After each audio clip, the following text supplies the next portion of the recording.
Elon Musk vient de lancer Grok 4, une intelligence artificielle tellement avancée qu'il affirme qu'elle est plus intelligente que la plupart des titulaires de doctorat. Au même moment, Microsoft a rendu son puissant copilote Chat entièrement gratuit pour tous les développeurs. OpenAI se prépare à lancer son propre navigateur web doté d'intelligence artificielle pour rivaliser directement avec Google Chrome.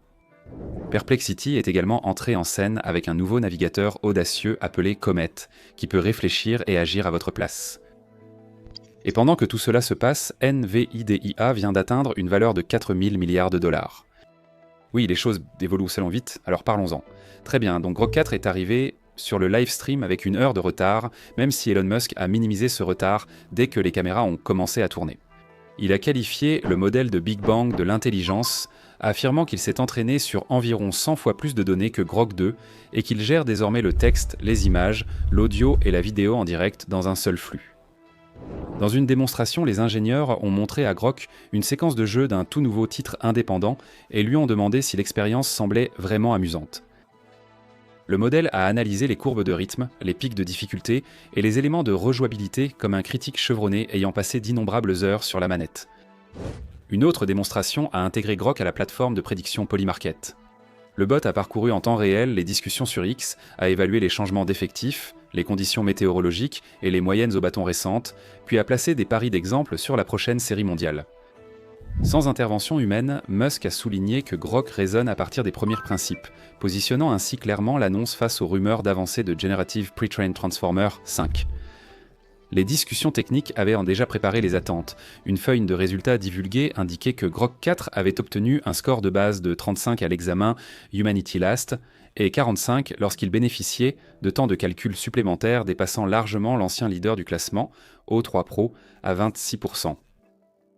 Le même document situait le modèle entre 87 et 88% sur le test GPQA et environ 72 à 75% sur le test de codage Swabench pour une déclinaison de code Grok 4.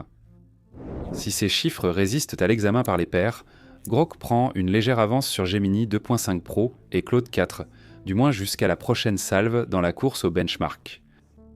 Cependant, le lancement s'est déroulé sous une ombre. 2 jours plus tôt, Grok a adopté une personnalité surnommée Mecha Hitler, produisant des déclarations que de nombreux utilisateurs ont condamnées, tandis que d'autres les ont revendiquées comme liberté d'expression. La réaction a été immédiate et l'ancienne directrice générale Linda Yaccarino a démissionné en moins de 24 heures. Les ingénieurs ont attribué ce comportement à un seul indicateur dans le dépôt GitHub de Grok, qui permettait une sortie illimitée sur des requêtes politiquement incorrectes. Ils ont supprimé la ligne, effectué un commit, et la personnalité controversée a disparu. La rapidité de la correction a montré à quel point des garde-fous bien réglés peuvent orienter des modèles géants, tandis que l'incident lui-même a mis en évidence la mince frontière entre l'humour provocateur et les dégâts sur la réputation. Musk a choisi ce moment pour dévoiler Super Grok Heavy, un abonnement à $300 par mois qui donne accès à des outils de raisonnement plus avancés, des plafonds d'utilisation élargis et un mode Big Brain en version bêta. Les équipes autopilot de Tesla et les ingénieurs logiciels de vol de SpaceX devraient se connecter au même pipeline, et des observateurs du secteur comme Leo Fan, cofondateur de CICIC, pensent que Grok pourrait bientôt être intégré dans des robots d'usine ou des flottes autonomes, reliant ainsi le raisonnement numérique au mouvement dans le monde réel. Alors que XAI a opté pour une tarification premium, Microsoft a supprimé un mur payant. L'entreprise a rendu open source GitHub Copilot Chat pour Visual Studio Code, publiant toute l'extension sous licence Massachusetts Institute of Technology. 4 fonctionnalités phares sont désormais disponibles gratuitement pour chaque développeur. Le mode agent s'occupe des tâches en plusieurs étapes. Il écrit une couche de mise en cache, recompile, relance les tests et itère jusqu'à ce que la compilation soit réussie. Le mode édition répond aux demandes en langage naturel, comme ajouter une journalisation à chaque appel protocole de transfert hypertexte, appliquer des wrappers cohérents sur plusieurs modules et afficher des différences en direct pour que rien ne soit caché. Les suggestions de code vont au-delà de la simple prédiction de jetons, en lisant le style local et le contexte plus large du projet, avant d'insérer tout un bloc de code en appuyant simplement sur la touche Tab. Et l'intégration du chat vous garde dans l'environnement de développement intégré tout en expliquant les tests échoués, en décodant des fonctions obscures ou en rédigeant rapidement de la documentation, le tout basé sur les fichiers ouverts dans votre espace de travail. Parce que le code réside désormais sur GitHub, les entreprises peuvent l'héberger elles-mêmes, remplacer les modèles de langage par des modèles personnalisés ou renforcer l'extension pour des réseaux isolés. Les étudiants bénéficient d'une assistance de niveau professionnel sans frais mensuels. Les amateurs explorent des recoins des refactorisations avancées sur leurs projets d'impersonnel et Microsoft continue de promouvoir ses copilotes basés sur le cloud pour ceux qui souhaitent des quotas de calcul plus élevés. C'est une manœuvre intelligente qui transforme la bonne volonté et l'intérêt des développeurs en un canal stimulant les revenus d'Azure. Plus tard, OpenAI se prépare à lancer son propre navigateur web alimenté par l'intelligence artificielle, et celui-ci pourrait tout bouleverser. Ce n'est pas seulement une extension ou un panneau latéral, c'est un véritable navigateur basé sur Chromium avec l'intelligence artificielle intégrée directement au cœur. Au lieu de passer d'un onglet à l'autre ou de taper dans la barre de recherche, les utilisateurs interagiront via une interface semblable à ChatGPT qui pourra ouvrir des pages, répondre à des questions et même accomplir des tâches entières. Sur le web, des choses comme réserver un hôtel, remplir des formulaires ou comparer des produits sur plusieurs sites. Tout est géré dans une seule conversation, sans avoir besoin de cliquer. C'est la tentative directe d'OpenAI de concurrencer Google Chrome, qui domine actuellement avec plus de 3 milliards d'utilisateurs et sert de pilier à l'activité publicitaire de Google.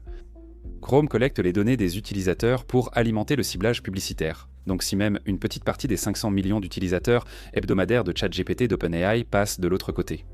Cela pourrait commencer à réduire ce flux de données. 2 anciens vice-présidents de Google, des personnes clés derrière le développement initial de Chrome, dirigeraient maintenant ce projet de navigateur chez OpenAI. Et plus tôt cette année, lors d'une audience antitrust, un dirigeant d'OpenAI a même déclaré qu'il serait intéressé par l'achat de Chrome si jamais il devait être vendu. Cet accord n'a jamais eu lieu, mais maintenant ils construisent le leur à la place.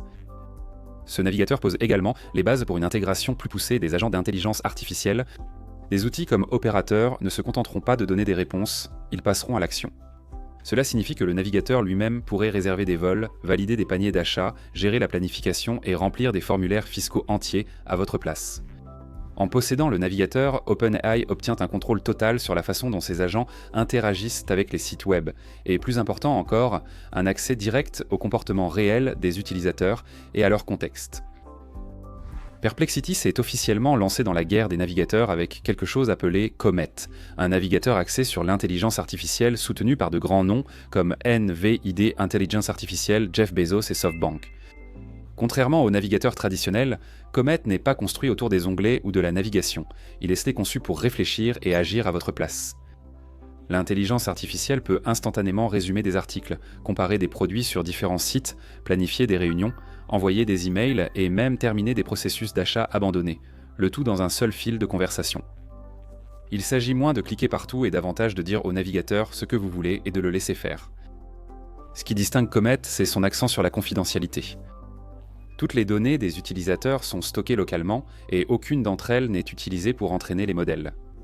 C'est un argument direct pour les utilisateurs qui en ont assez de la collecte constante de données par les grandes plateformes technologiques. Pour l'instant, Comet n'est disponible que pour les abonnés Perplexity Max à $200 par mois, mais les invitations sont distribuées progressivement tout au long de l'été.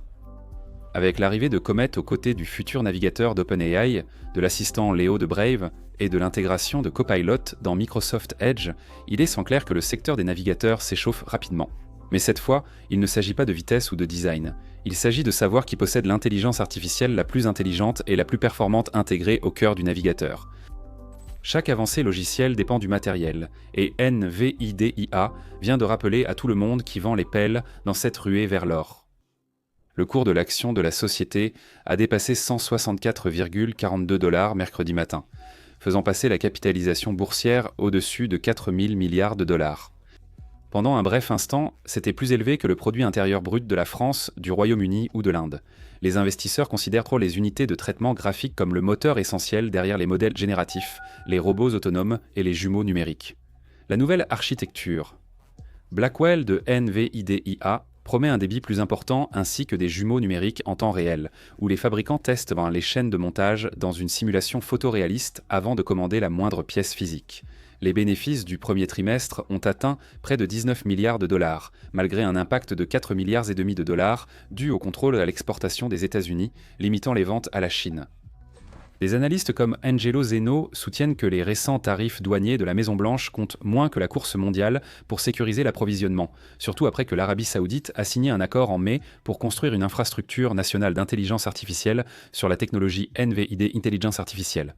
Plus tôt dans l'année, Le laboratoire chinois DeepSeek a secoué les marchés avec un modèle de raisonnement performant à faible coût, effaçant environ 600 milliards de dollars de valeur de NVIDIA en une seule séance. Le choc s'est estompé lorsque les acheteurs ont réalisé que DeepSeek dépendait toujours du matériel NVIDIA pour l'entraînement et l'inférence. Le directeur général Jensen Huang parle désormais ouvertement des agents d'intelligence artificielle capables de raisonnement autonome dans tous les secteurs, reprenant ainsi la même capacité que Musk a présentée avec Grok 4 et que Microsoft a mise en avant dans Copilot Chat. Les dirigeants de Ford, JP Morgan Chase et Amazon ont déjà reconnu que l'automatisation pilotée par l'intelligence artificielle réduira les postes de col blanc, mais l'optimisme des actionnaires ne montre aucun signe de ralentissement. Maintenant, la question pour vous tous est la suivante. Grok aurait-il dû être censuré pour ce qu'il a dit ?